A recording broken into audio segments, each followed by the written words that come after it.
gentlemen, please take your seats.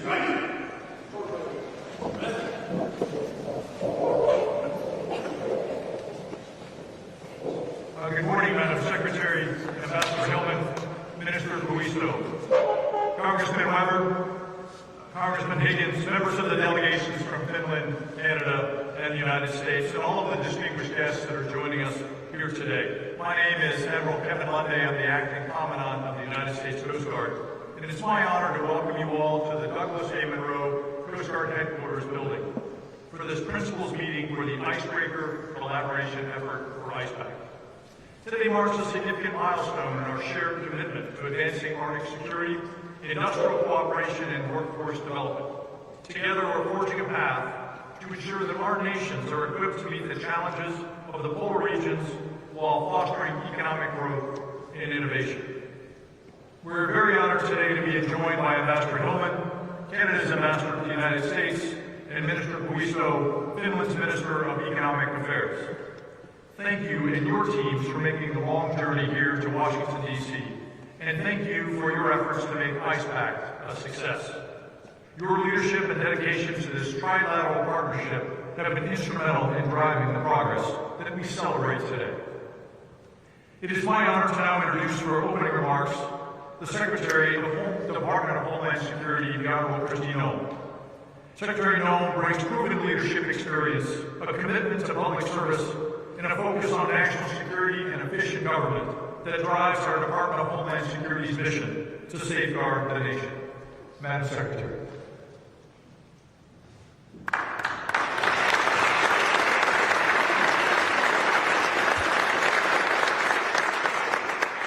Good morning. It's a beautiful morning, and I'm so grateful to be with all of you, and thank you for coming to memorialize a significant event, not just for the United States of America, but for our great countries, Canada and Finland, and the relationship that we're going to continue to build. And that's what we are, is that we are a people of builders. We have a president that has spent his lifetime and his legacy building things, building relationships and projects and futures with the work of his hands, the legacy of his family, but also with a vision for the future of this country. Admiral Lunday, I want to thank you for your leadership as well. The Admiral has been nominated to be our next Commandant of the U.S. Coast Guard, and we're so grateful for his leadership and his commitment to our national security and platform over the many years. I believe it's 39 years? Almost 39. Almost 39 years in service to the United States of America. Let's give him a round of applause.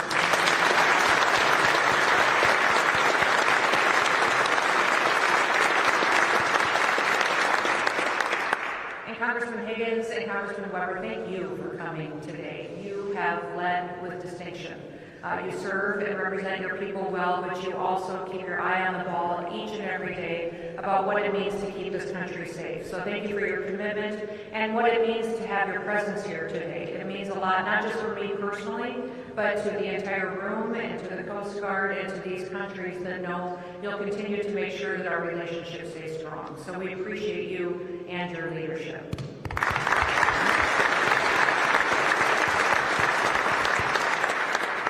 To the Ambassador and Minister, thank you. This is a wonderful opportunity for us to continue to work together and to collaborate for the strength of our countries. As you know, I'm Kristi Noem. I am honored to be the Secretary of the Department of Homeland Security, and today is not just a great day for the United States of America, but for the entire Western Hemisphere. Alongside our partners here from Canada and Finland, the Trump administration is taking a monumental step forward to protect the Arctic against our enemies, bringing good jobs to our American shores in the process, and also strengthening our commitment to our alliances in the region. I do want to thank my counterparts, the Minister of Economic Affairs, Sakari, Puisto, and Ambassador Kristi Hillman, for joining me here today. I want to thank the Ambassador, who I had the chance to know previously to this role, but also made a new friend in the Minister. I'd also like to thank Admiral Lunday and Mr. Sean Planky for their leadership of the U.S. Coast Guard. Both have been absolutely essential to rebuilding America's icebreaker fleet. And thank you to all the other industry partners who are in the room, and thank you to those other members of Congress that have committed to getting us to where we are here today. We could not simply have done this without all of you. Today is a major milestone in the race to secure the Arctic for all of our countries. The Arctic is the world's last, most wild frontier, and our adversaries are racing to claim its strategic position and its rich natural resources for their own. If we give up that high ground, then we will condemn future generations to permanent insecurity, and we're not going to let that happen on our watch. This is what brings us here today. To thrive in the Arctic, we need icebreakers. But if we're going to get those icebreakers that we need to secure our supply chains, and we need to invest in bringing our manufacturing back here home to our American shores. And that's why IcePact is such a big deal. It's not just a symbolic agreement, it's one that is delivering tangible results for all of our countries. It's powering our economies. It's strengthening our collective Arctic defense, and it's bringing us one step closer to rebuilding our icebreaker fleets. America has been in the Arctic region for over 150 years. And now, once again, we're acting together as one under the leadership of President Trump. Already we're seeing the fruits of his leadership, and in August of 2025, we commissioned the U.S. Coast Guard cutter Stores, the first polar icebreaker acquired by the Coast Guard in over 25 years. But commissioning the Stores was just the first step. Thanks to the funding secured by President Trump's leadership and members of Congress that are in this room, we are dramatically expanding our icebreaker fleet. The Coast Guard's polar security and our new Arctic security cutter programs are moving forward full steam ahead. We're working hard to develop, to build, and deploy these critical assets so that we can have our warfighters ready all the time and on record time. And this meeting could not have come at a better time. Soon after the Stores was commissioned, Chinese research vessels openly operated in and near U.S. Arctic waters. Their goal was clear. They wanted to test America's resolve. The Coast Guard responded immediately. In fact, we deployed the cutter Healy and a fleet of air assets to the scene, and we escorted those intruders out of our waters. Our rapid response sent a clear message. Under President Trump's leadership, we will defend our sovereignty. And I can guarantee you that President Trump is committed to this mission.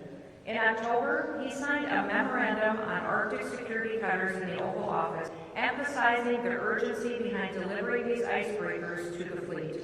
And IcePact is going to help us make that happen.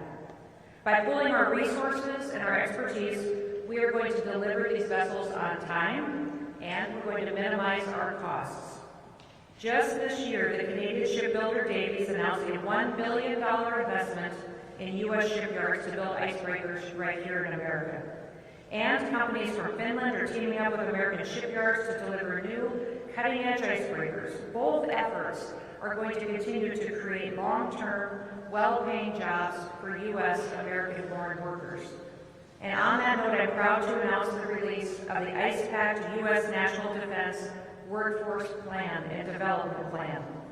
This plan is going to set the stage for rebuilding our shipyards and revitalizing an industry that has been left on the wayside for far too long. Not only will these workers be able to provide for their families, but they'll be able to take pride in knowing that their work is absolutely critical for American security, for our economic growth, and for Arctic dominance. This plan will set the stage for future efforts to join even more programs in 2026 and beyond far into the future. Finland and Canada are essential to the success of that mission. And American shipbuilders are some of the most innovative, dedicated, and hardworking individuals in the world. But they have been let down by the policies that put America last. That is changing today. Through initiatives like the Workforce Development Plan, President Trump is bringing this proud industry back to life.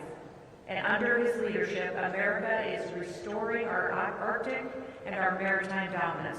So thank you again, Minister Puisto and Ambassador Hillman, for your nation's willingness to join us on this mission. May God bless you. May God bless the people of Finland and the people of Canada, and may God continue to keep his hand and protection on the great United States of America. Thank you.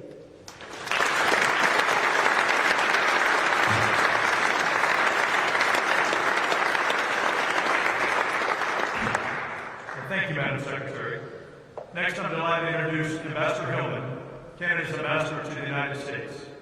Ambassador Hillman has been a driving force between Canada's contributions to the Ice Pact, particularly in advancing procurement reform and industrial partnerships. Ambassador Hillman, the floor is yours.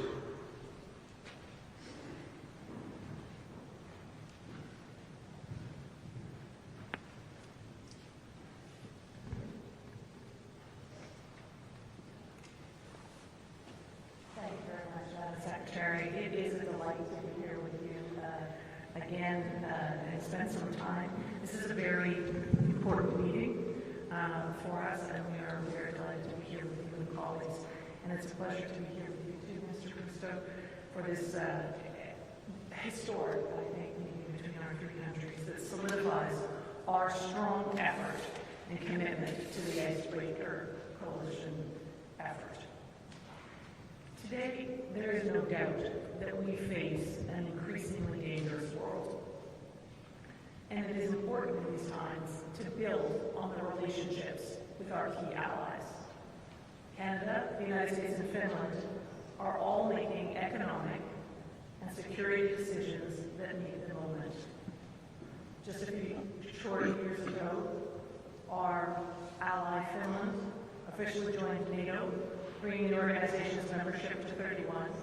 A net contributor to Defense Alliance, Finland's already contributing with its Arctic capabilities, resilience, and highly advanced military. Finland's membership to NATO is essential for all allies, and especially for those of us who are Arctic nations, so thank you for that. And every day, of course, Canada and the United States demonstrate our abiding commitment to each other's security. Our law enforcement, intelligence agencies, military and security forces collaborate closely to safeguard the North American perimeter, including the Arctic and northern regions. Canada is taking a number of steps to ensure that we remain a strong and steadfast ally for the United States, whether it's on land, air, or sea. We're investing over $30 billion in our defense security over the next 5 years, which is a generational investment, our largest defense contribution in decades. And we're accelerating investments in the years ahead on the path of meeting NATO's 5% pledge by 2035. Now, let me just share, if I may, a few investments that I think are crucial to the group gathered here today.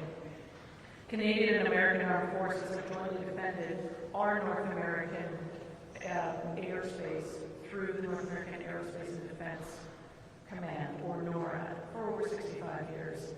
But we need to keep pace with evolving threats. And so, Canada is investing in NORAD modernization by enhancing infrastructure, control communications, surveillance, air weapon systems, science, and technology. Specifically, as Arctic allies, we're dedicated to securing our northern regions, and now more than ever, with the threats the Secretary has referenced and geopolitical competition in the Arctic. The ability of our armed forces to protect our sovereignty and respond to threats in the Arctic is essential. It is also a tenet of our national nation-building projects in Canada. For example, our new Arctic Infrastructure Fund is going to expand infrastructure in the region, including deep-water ports and a sea lift infrastructure to support military as well as non-military functions. Our new Arctic Economic and Security Corridor will include an all-weather dual-use land and port-to-port infrastructure that will increase the capability of Canadian armed forces in the north. And we lead Canada in monitoring the north. We take this responsibility very seriously and are bolstering our capabilities, including by establishing northern operational support hubs and a new satellite-to-ground station so that we can provide year-round presence in the Arctic. These investments will expand Arctic and maritime surveillance and strengthen cyber and space capabilities. But of course, we're also modernizing our maritime fleet to enhance our ability to operate in Arctic waters. In Canada, in 2010, Canada launched the National Shipbuilding Strategy to build modern vessels, including many new icebreakers that are going to strengthen our ability to protect our sovereignty and improve our operational capability. It has positioned us well to participate in this cooperation in the Pact today. By investing in cutting-edge ship designs and advanced Arctic capabilities, we've developed world-class expertise and an ability to deliver state-of-the-art vessels to meet the challenges of the future. We continue to make new maritime investments and stand ready to share our expertise with all of our allies to support a sustainable, peaceful Arctic and to uphold international rules and standards in the region. And of course, as we know, and why we're gathered here today, partnerships such as the Pact are a critical component of ensuring security and sovereignty in the Arctic. By creating this framework to design, build, and maintain the best-in-class Arctic and polar vessels, including icebreakers, this partnership enhances information exchange, industrial collaboration, and research and development to ensure that all three of our nations can respond effectively to Arctic challenges. Since our countries signed the Pact Memorandum of Understanding last year, meetings such as this one have laid foundations for big announcements and moving forward as we are today. Just last month, we celebrated the U.S. launch of an Icebreaker Fleet Renewal Initiative that will be supported by Canadian shipyards. And both Canada and Finland, who are recognized leaders in icebreaker design and construction, will leverage our expertise to maximize joint capabilities with our American friends and colleagues in icebreaker development. In this case, the United States has selected a multi-purpose icebreaker design developed by Canada's Seaspan and Finland's Aqua-Arctic for 6 of its new Arctic security cutters. Canada's Chantier Davy, working through its shipyards in Finland and the United States, will contribute to the fleet renewal by building 5 icebreakers. This type of collaboration, facilitated by the Ice Pact, is not only a step towards maritime security, but it drives economic growth, innovation, and supports many good-paying jobs here and in all countries. The joint statement of intent that we're signing today will make sure that we build on this work. Central to that statement is our continued commitment to strengthen our combined industrial capacity and cooperation, and so we will work even closer together with our Ice Pact partners to help keep the region safe. In particular, in 2026, we're going to work to further enhance our industrial cooperation, to boost our combined shipbuilding industries, to design, build, and market Arctic and polar icebreakers and other vessels. We'll emphasize workforce development, including exchange of personnel for training among the participating countries. And we will work to determine the best technology, design, and method to produce the best-in-class icebreakers. To ensure that we remain the best in the world, we will promote even more research and development initiatives and benefit from the expertise and innovation of each of our 3 countries to advance the technology for polar vessels. So we're delighted to be here today, signing a joint statement of intent alongside our dear colleagues. And we're looking forward to our discussion with them later on to find ways to continue to meet the moment, this difficult moment, but a moment that, working together as allies, we are confident that we will be able to lead and succeed. Thank you very much.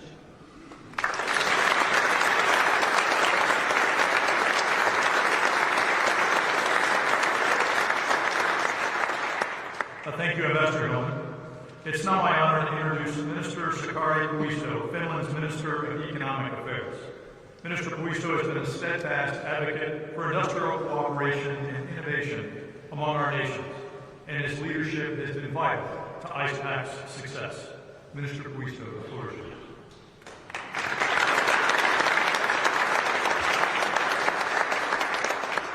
Thank you, and good morning, everybody. Distinguished government leaders, Secretary Noem, Ambassador Hillman, highly esteemed members of Congress, colleagues, industry representatives, friends, we are gathered here to celebrate more than a 1-year milestone in Ice Pact cooperation. We are celebrating the continuation of a vital alliance, one forged in the harshest environment on Earth, the Arctic. The High North is not the easiest area to operate. It's a frontier defined by overwhelming beauty, pristine nature, and uncompromising challenge for seafaring. It demands respect, resilience, and above all, right type of capabilities. Today, we honor the indispensable partnership between Finland, Canada, and the United States. A partnership defined by shared strategic vision and a commitment to ensuring that the Arctic remains open, free, secure, and navigable for generations to come. This cooperation is fundamentally enabled by a critical piece of engineering, an icebreaker. And that brings us to the heart of the matter, the reason this partnership is so uniquely successful. Ladies and gentlemen, when we talk about breaking ice, we are not just talking about mechanics, we are talking about national competence. For Finland, navigating ice is not merely a technical skill. It is our maritime heritage, ingrained in our culture for more than a century. It began not as a strategic military imperative, but as an essential requirement for survival and trade. If our ports froze, our economy froze. With this experience, Finnish innovation sets the global standard for icebreaking technology. When Canada and the United States partner with Finland, you are not just acquiring a vessel, you are investing in proven resilience and the cutting-edge know-how and proven shipbuilding capabilities. We have pioneered multiple technologies and innovations now used worldwide. The advanced hull shapes, special materials, paints, electric propulsion, the azimuthal propulsion systems, which is a maritime propulsion systems where propellers are mounted so that they can rotate 360 degrees, and the ability to operate reliably year-round in extreme conditions, both in the Baltic and polar regions. The expertise is not theoretical, it is tested and guaranteed by millions of nautical miles logged in the world's most challenging ice conditions. This deep knowledge and closely knit icebreaker ecosystem, from the designers in Finland to the steelworkers in the yards, is what we bring to this partnership, and in a timely manner. We offer not just capability but confidence. The confidence that these critical vessels will perform when needed, safeguarding your security, your missions, and the future of peaceful Arctic for all of us. Esteemed attendees, the Arctic is changing. As climate shifts, so does the strategic role of the Arctic. It means more activity, open shipping lanes, and a more important region for national security. The need for reliable, powerful icebreakers has never been more acute. Icebreakers enable us to maintain sovereignty, to assert presence, provide search and rescue, national defense, and necessary logistical support to remote communities and to enable commerce. To keep global